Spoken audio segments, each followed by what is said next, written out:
Talk Shoes. Recorded live.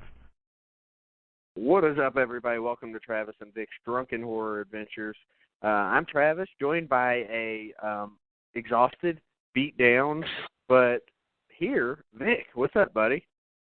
And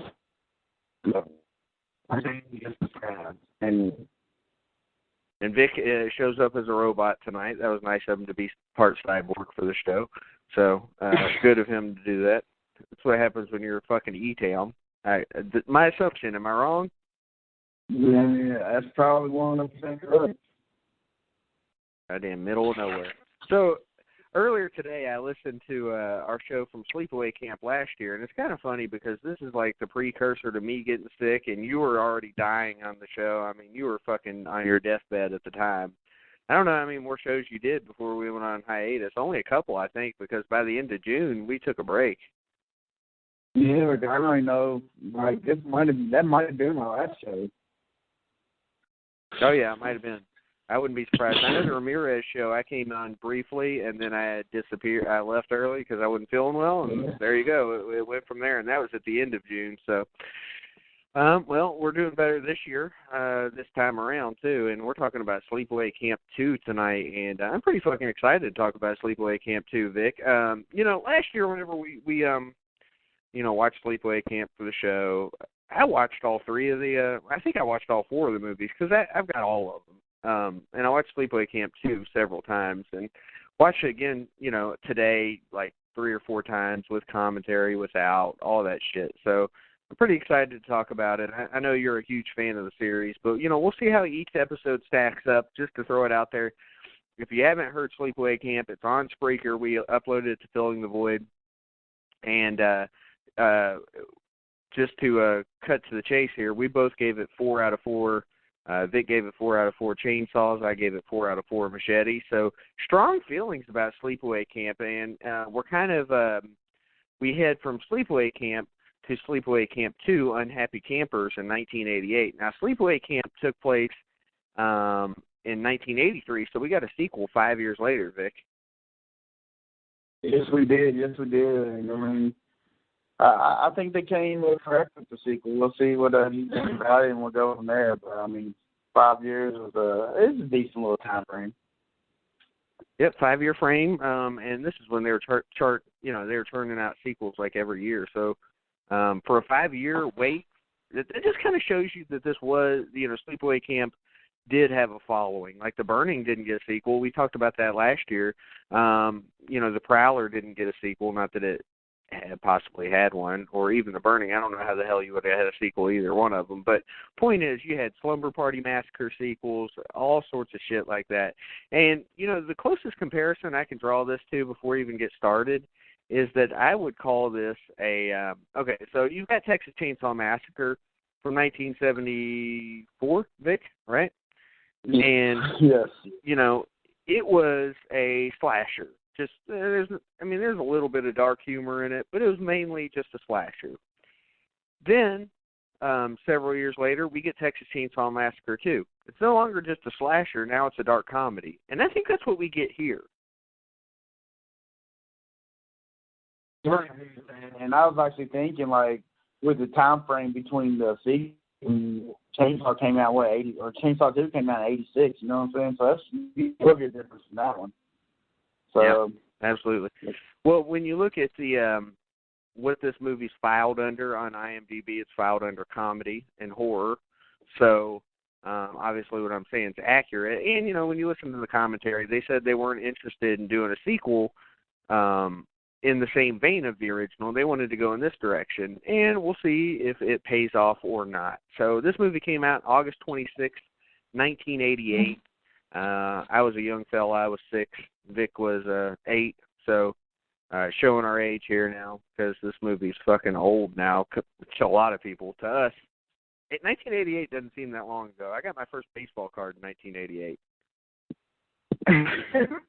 I don't know what I did in 1988, man. I think I had a LJN figure of Jim ID in 88. I remember that. Well, this movie gets a 5.8 on IMDb. 5.8 out of 10 on IMDb, which is pretty high for a sequel of a slasher. That's 0.5 down from the original, which gets a 6.3. And by the way, the original's filed under just straight horror, no comedy there. So kind of interesting that you go in kind of a different direction on that. The director of the original is Robert Hiltzik. The director of this one is Michael A. Simpson, so he takes over here. But Robert Hiltzik, he kind of, I guess he played some role in the writing of it. I think more so just about, using the characters and shit like that. It was also written by Fritz Gordon. This movie, okay, we don't get Felissa Rose in this one. We get Pamela Springsteen playing Angela. Kind of a difference in what Angela was in the first one and into this one, but it makes sense because you got a 5-year gap here. Been a lot of character progression, and we'll get into where Angela's been during that time. So, Vic, let me get into, let's see if I can actually find some budget info on this, because you know how this is for movies like this. It's fucking hard to find anything like that. But I'll see if I can find something for you people to make everybody happy. I don't know that I will.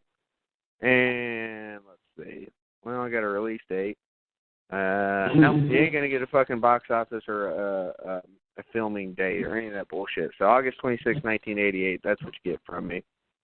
And I like the tagline. One of the taglines is ... and they thought it was just another ghost story, which is kind of funny because that's how the movie opens up, right? Yes, sir. Yes, sir. It kind of opens up like The Burning. Remember they telling the story about Cropsey and The Burning? Yep, that's exactly what it reminds me of, actually. All right, so I want to get into this right away. The cover is one of the coolest I've ever seen. I remember seeing it on VHS. I remember seeing it at the movie store when I'd go to Red Giraffe or whatever the fuck it was at the time at different times. Not Blockbuster, the competitor, whatever the competitor was. It had all sorts of different names near me. It's like by this Winn-Dixie in Fern Creek. Huh? I said we have video vault. And so there was a video vault near me. It had a lot of things, like Roadrunner Video was near me for a while. Yeah.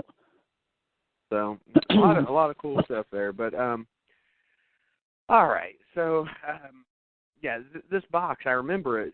Seeing it in the horror section. I remember renting it, and it had this box art. And what it is it's a woman, and she's got a backpack on, and it's got a Jason mask and a Freddy Krueger glove, and on the cover it says, when you go camping, just take the essentials. And the funny thing is, when you look at it, you think, oh, that must be Angela. But it's not. That's not fucking Angela. This is nobody. This chick is nobody in this movie. Kind of weird. Why wouldn't you use Pamela Springsteen there? I don't get that. Maybe they didn't have a cast whenever they did that. But, that's kind of shit Friday the 13th pulled back in the day. Yeah, who knows, man? I don't know. It's kind of weird when you think about it. But we're talking about the 80s and a slasher, and don't have to make sense. Exactly. If you try to, try to think too hard, you're not going to have a good time. I mean, this is like a year away from Jason Takes Manhattan. So, yeah, it makes sense. All right, well, this movie, like I said, it starts off, we're getting a little ghost story action. It's at Camp Rolling Hills, and the head counselor, TC, and a camper named Phoebe are telling each other scary stories around a campfire, which is good shit. I like the way it's starting already. Phoebe tells them a story about, the killings of the previous movie over at Camp Arawak. And suddenly, you get this counselor, Angela, she finds her and she orders her, she tells her to go back to the cabin. She's all pissed off.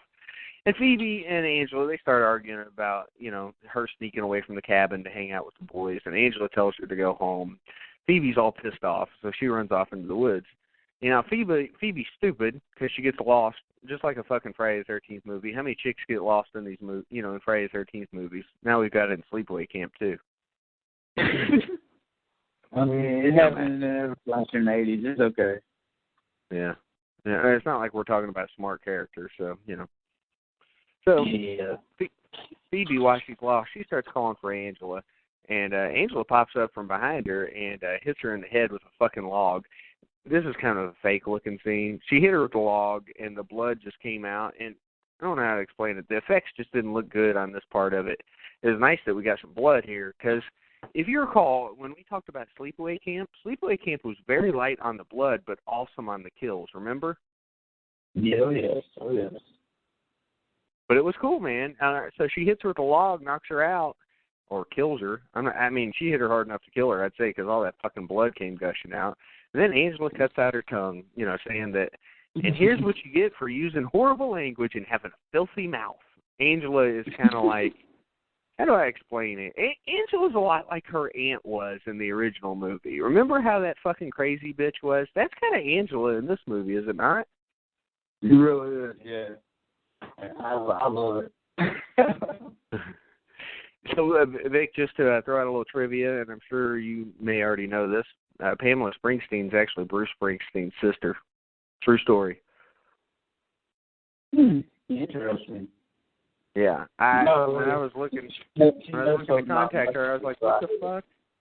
Yeah, like she does photography for him. Well, she knows some of my messages, so we're not friends. Did she see it? I don't think so. She Gotcha. Well, the next day, Angela, her group's wondering about Phoebe's whereabouts, and Angela tells them that she sent her home for, quote-unquote, doing things with the boys that she had no business doing. I guess she was sucking their dicks or something. I don't know what was going on. She was just sitting there telling a story. What was the problem, Yeah, she had business doing that. Oh, okay. Well, that's nice of her. She's a humanitarian. That is mean, Angela. All right, well, meanwhile, outside, you get Charlie and Emilio. By the way, way less Guidos in this movie. Remember last year when we talked about this, there were lots of Guidos in the original Sleepaway Camp. Not so much in this one. This is more like the American White Boy Sleepaway Camp. And there is a black camper this time. Yeah, we get a black camper this time. Remember last time there were none. This time we get a black chick who looks like Lisa Turtle. Yeah, she kind of looks like a mix of Lisa Turtle and Tootie. That's the same person. No, my bad. I can't tell the difference. So, well, one's fat, one's not. She's kind of in between. Yeah, exactly. Well, Charlie and Emilio, they're little kids. They're little perverts. They're taking pictures of the girls who are topless. And the head of the camp, Uncle John, he gives Angela the quote-unquote Counselor of the Week award during breakfast. And afterward, when Angela's walking off into the woods, she finds the, what do they call them? The shitties? The shit sisters? They're calling them the shit sisters. Their name's spelled differently, but they kept calling them the shit sisters, remember? Yeah. It was amazing. Yeah, they're out there smoking marijuana and fucking one of the dudes. By the way, this is after the fact that when the girls wake up in the morning and Big Tits is just laying there with no shirt on. That was awesome. Yeah, she's walking around. She's good. So I was sleeping with me. Yeah. Well, Angela made one of those chicks, or the dude get the fuck out of there, which I don't know why he did, because if I was fucking and Angela told me to go away, unless she had a weapon, I wasn't going to go away. I could, finish what I was doing and maybe ask her to join. Just saying. Good possibility. Oh, yeah. So Angela looks over at Brooke, one of the sisters. She's completely out of it. She looks like, and then she looks back at Jody, who's still kind of conscious. And then Brooke then suddenly wakes up on what appears to be a grill somewhere deep in the woods. And Angela's pouring some alcohol on her to wake her up. And Brooke rises up and is shown face-to-face with the charred skeleton of her already immolated sister, Jody.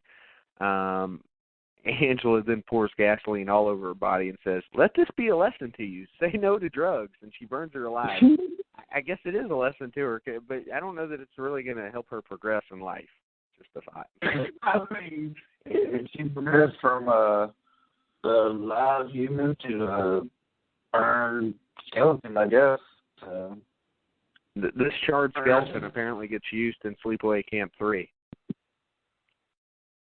Interesting.